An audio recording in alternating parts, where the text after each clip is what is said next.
Last Monday, I was honored enough to be flown from Atlanta to New York to do an acting gig. It was an honor. And while I was in New York, I learned something that helped to illuminate another reality within the acting world, and something that I want to teach to you so that you can understand it, so that you can leverage this thing in order to get future work and make your job as an actor a lot easier. First and foremost, I want to say thank you to all of my members on Patreon. It is because of you that I have the ability to put out videos like this every single week, so thank you for your support. If you're interested in becoming a supporter of the channel, please, the Patreon description is in the description down below. And thank you so much. Now, there are really two things that I learned. The first is obvious on the surface, but will help to create a stronger relationship to your acting and to your work. And the second is something that it's not really obvious, but when you understand it, it's really going to illuminate how this actual world works. The first thing is that you need to understand that your ability to act is important to you. It's important to the production, but it really is a secondary motivator. What do I mean by that? Well, when I went and I had the ability to do this gig, I met some of my fellow cast members. They were absolutely incredible. Now, there were some things that this commercial had that were a little bit different than your regular standard production. It was run more like a competition of sorts. When I went out, there was a topic. I'm not going to divulge too much information, but of this topic, I am very well versed. I'm knowledgeable. My castmates were not. Going into this, my understanding was that we were going to be talking about this thing and being quizzed about this thing so that you as an actor had to be knowledgeable. Not only that, you had to be charismatic, you had to be ready to answer questions off the cuff, all of these separate things. Lo and behold, incredibly, that not everybody was the same amount of versed in this topic. The reason why this is important for you to understand and why it was important for me to learn is because acting is important, yes. But why I say it's secondary is that primarily we need to have good personalities, be easier to work with, or have a name that we can leverage, of course. And we need to be ready and willing to go with the flow of a production.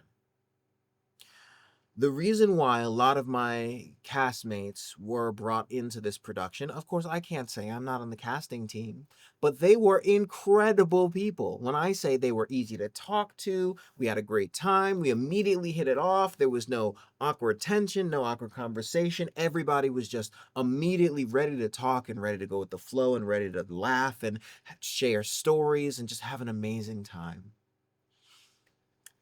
That is almost just as important. Because understand, you truly have no idea what casting is looking for. If you thought to yourself, well, I'm not well versed in this topic, so I'm not going to go out for this gig. Neither were some of my castmates, but they went out for it, and they actually booked the job, just like I did. Because the thing that was the most important was not necessarily just the information. It wasn't just matching the specs. It was also who you are as a person and what you bring to the overall project. Whether that's your personality, your knowledge, or how comfortable you are in front of the camera. All of those things matter. So how do we wrap this up into a skill that you can learn and take going forward?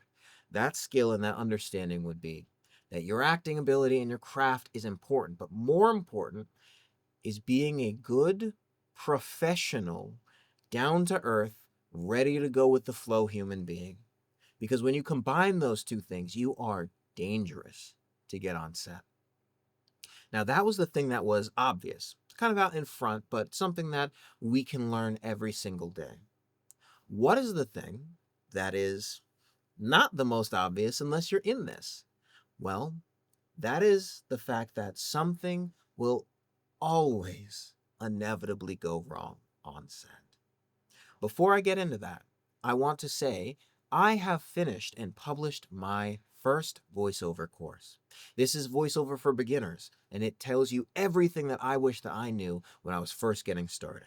I'm talking about technique, I'm talking about actual business, everything that I wanted to know wrapped up in one nice, neat little package.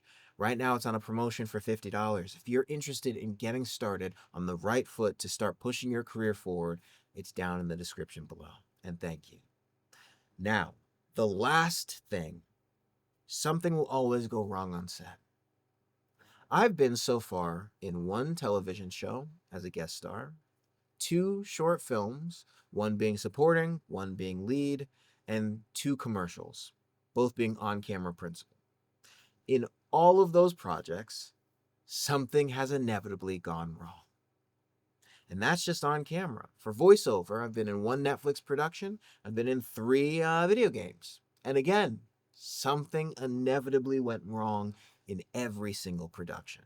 Whether they be technical problems, whether they be talent problems, scheduling problems, hair, costume, light, design, something inevitably goes wrong.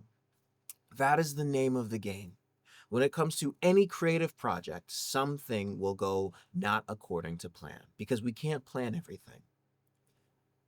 Your job is to not be that thing that goes wrong. If you can do that as an actor, you can be down to earth, good to work with, professional, on time, personable, have the craft, and not be the thing that goes wrong. You will see that you will become light years ahead of other people. Let me give you a little bit of an example.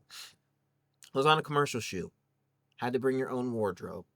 Specifically, no logos, because logos are hard to get cleared and they're expensive. I had a blank top, blank pants, but my shoes, they were Nike shoes, so I had a Nike swoosh on them. For this, my thought was, we're not really going to be shooting down low. We're not going to be shooting the shoes. They're not going to be on camera, so it's not going to be a problem. We get closer and closer for me to actually arrive on set, and I decide, you know what? I'm going to go to DSW and buy a new pair of shoes, a new pair of blanks. That way, there is no problem. I get to set and ask the question, hey, got these shoes. I was just curious to know if I brought the original pair of shoes, because they were more worn in, of course, so they were more comfortable. Was it going to cause a problem? The answer was yes. Thank you for having this replacement, or else we would have to stop production and find another pair of shoes, especially for my big jumbo feet. I didn't let the potential problem become a problem because that costs money.